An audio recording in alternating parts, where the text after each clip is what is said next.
Saludamos a esta hora a Pedro Donoso, consultor político, politólogo que está con nosotros. ¿Cómo le va, Pedro? Buenas tardes.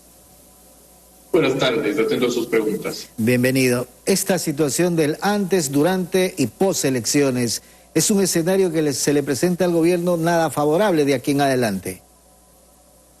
Totalmente de acuerdo, digamos. El 5 de febrero se marca, digamos, un hito en la coyuntura política, ¿no? Es decir, el gobierno no es el mismo después del 5 de febrero y también hay que apostarle finalmente a lo que está sucediendo con respecto a las denuncias de corrupción. Es decir, digamos, el movimiento político y jurídico está, digamos, afectando también el posicionamiento político del gobierno y eso hay que leer. ¿Cuáles serían los escenarios que el gobierno tendría que afrontar? Me refiero al tema legislativo, al tema indígena, me refiero también al tema de dar ese giro necesario para un poco ir ganando lo que ha perdido en estos meses de gobierno y recuperar en algo para darle la confianza al pueblo. Primero hay que entender, digamos, que la lectura política necesita hacérsela más allá de los sesgos, y esto es fundamental. Y quizás uno de los errores que ha cometido el gobierno, ¿cierto?, es leer la coyuntura política mediante tres sesgos, decimos nosotros, ¿no? El primero, el sesgo de confirmación, que muchas veces, digamos, afecta la percepción porque se cree que lo que uno cree que está sucediendo es lo que está sucediendo y no es así. Lo vimos finalmente con quizás esta posición triunfalista del gobierno con respecto, por ejemplo, a la consulta popular. El segundo sesgo importante también es entender el sesgo de supervivencia, ¿no? Que se cree muchas veces que lo importante son los sucesos o que se cree que hay sucesos y que no que son procesos finalmente, ¿no? Y el tercer sesgo, que es un sesgo importante también, es el sesgo de disponibilidad, es decir, yo decido con base a la información que tengo disponible.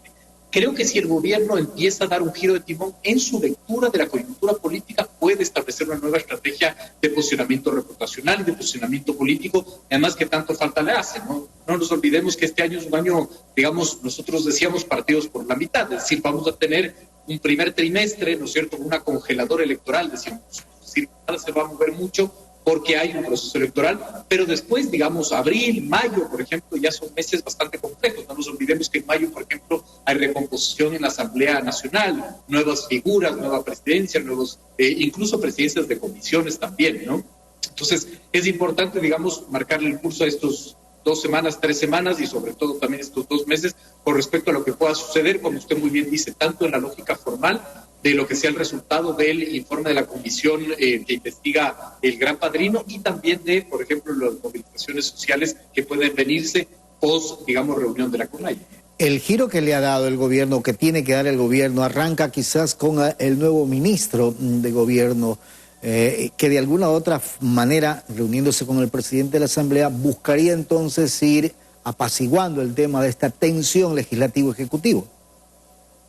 Hay muchos frentes abiertos, digamos, y yo creo que una golondrina no hace verano. Si bien, digamos, el nombramiento de Cucalón es un nombramiento supremamente importante, el problema del gobierno es de estructura y sobre todo de identidad.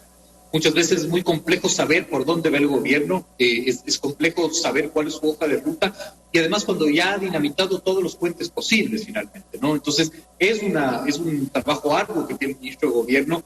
Creo que no solo depende de él, sino también depende de otras dinámicas. Es decir, él puede establecer vínculos con la formalidad, que llamamos formalidad, a los vínculos, por ejemplo, ejecutivo-legislativo, pero la gran incógnita es qué va a suceder con los movimientos sociales, por ejemplo, ¿no? ¿Tiene el nuevo ministro margen de maniobra ahí, sí o no? Es decir, es mucho más complejo que solo poner un ministro. Yo creo que es más de estructura y más de identidad.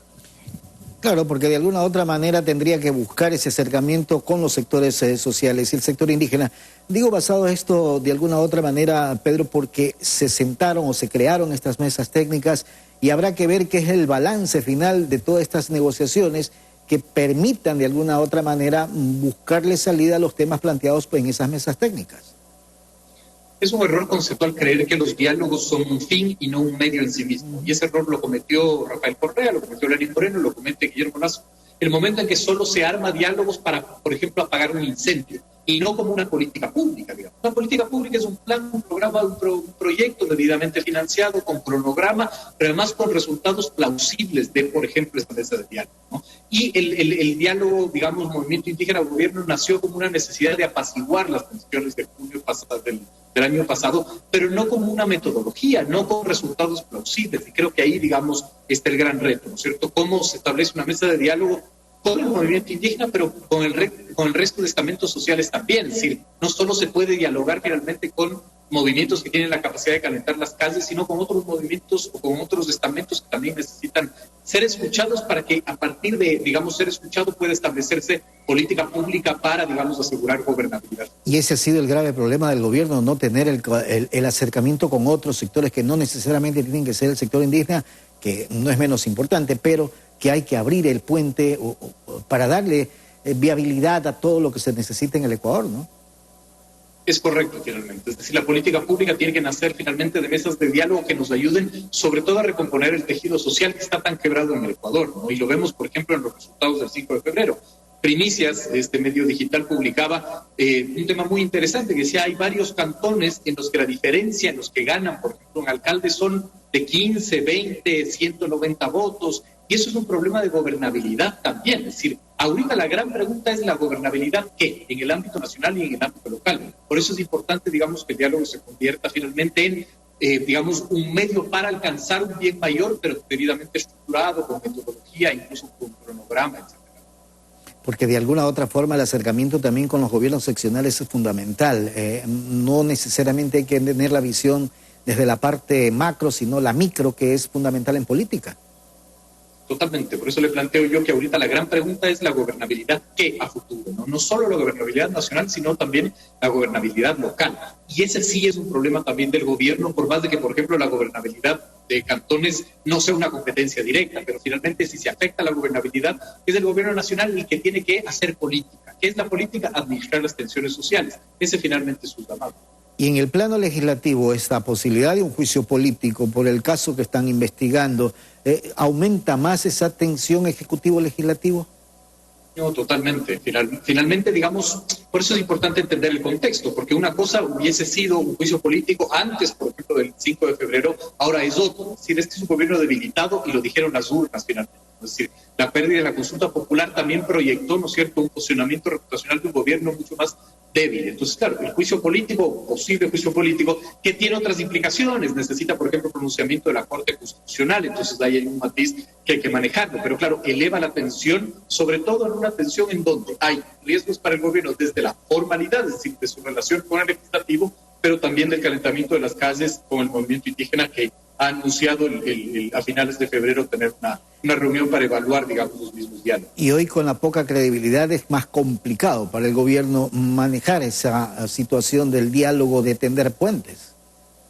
Más que la poca credibilidad, finalmente es la capacidad del gobierno de autoboicotearse y de romper todos los posibles vínculos con los cuales finalmente podía haber nacido, ¿no? Es decir, el gobierno, quizás por la no disciplina de sus voceros, ¿no es cierto?, ha logrado abrirse frentes de todos los ámbitos, y eso hoy pasa factura, ¿no? Habrá que ver la habilidad del ministro Cucalón de poder recomponer finalmente esas relaciones, pero eso no es un proceso que se da en 2 meses finalmente, ¿no? Eso es un proceso muchísimo más largo, y además también hay que entender finalmente que quizás la movilización de los movimientos sociales, la atención que se dé en la Asamblea, no necesariamente se busca específicamente, ¿no es cierto?, la atención con el gobierno, sino también que los actores políticos y sociales ganen legitimidad. ¿De cara a qué? De cara finalmente a las elecciones del 2025, porque el Ecuador es un país en donde pasando un año ya estamos en periodos preelectorales. Y eso es lo que ocurrirá en este 2023 sin duda alguna. ¿Estrategia comunicacional le faltó al gobierno? Digamos, las crisis, que son situaciones que afectan específicamente, ¿no es cierto?, la reputación, ¿no es cierto? A mí me gusta mucho utilizar el concepto de Reader, ¿no? Reader dice, la crisis es una situación en donde se tiene máximo riesgo y poco, digamos, control. No creo que es un tema solo de comunicación, creo que es un tema mucho más global de entender el contexto, de tener una lectura adecuada, sin duda de tener una comunicación, digamos, eficaz, pero también de establecer relacionamiento político con otros actores, de entender la cultura, entender el contexto, información, es decir, va muchísimo más allá que solo comunicación. Pero de esa crisis a la cual el país sabe y lo conoce, no ha tenido el actual régimen un buen manejo para superar inconvenientes. No, yo creo que ha sido muy deficitario en la administración de la crisis, empezando porque finalmente la crisis tienes que dividirla en 2, lo que tú tienes control y lo que no tienes control. Entonces hay que trabajar en lo que tienes control, evidentemente, y por ejemplo las vocerías, ¿no es cierto?, de los voceros del Ejecutivo no son eficaces finalmente. mitifican más de lo que desmitifican, porque a la larga la comunicación lo que busca es desmontar mitos que giran alrededor de tu, digamos, ejecución, ¿no es cierto?, de tu gobierno. Y el gobierno nacional o el mismo presidente de la República ha generado más mitos que otra cosa, finalmente. Es decir, ha planteado, digamos, no ha posicionado los titulares que tiene que posicionar. Vemos, por ejemplo, en esta entrega de casas, por ejemplo, decidió que el gran titular sea su pelea con Jaime Nebot directamente, porque en vez de posicionar el tema de la entrega de casas, ¿no?, ha sido muy errático finalmente en eso. Entonces, la administración de la crisis no ha sido bien llevada, entendido sobre todo, como le digo, por la lectura del contexto, por las acciones que hay que hacer y por los titulares que hay que posicionar. Ecuador adolece de una institucionalidad nada segura hoy en día, Pedro. Sin duda, digamos, somos un país que tiene 5 funciones del Estado, de las cuales las 5 están en crisis internas y en crisis de interfunciones. La institucionalidad está absolutamente debilitada y el problema de eso, ¿no es cierto?, también está en la percepción ciudadana del Estado.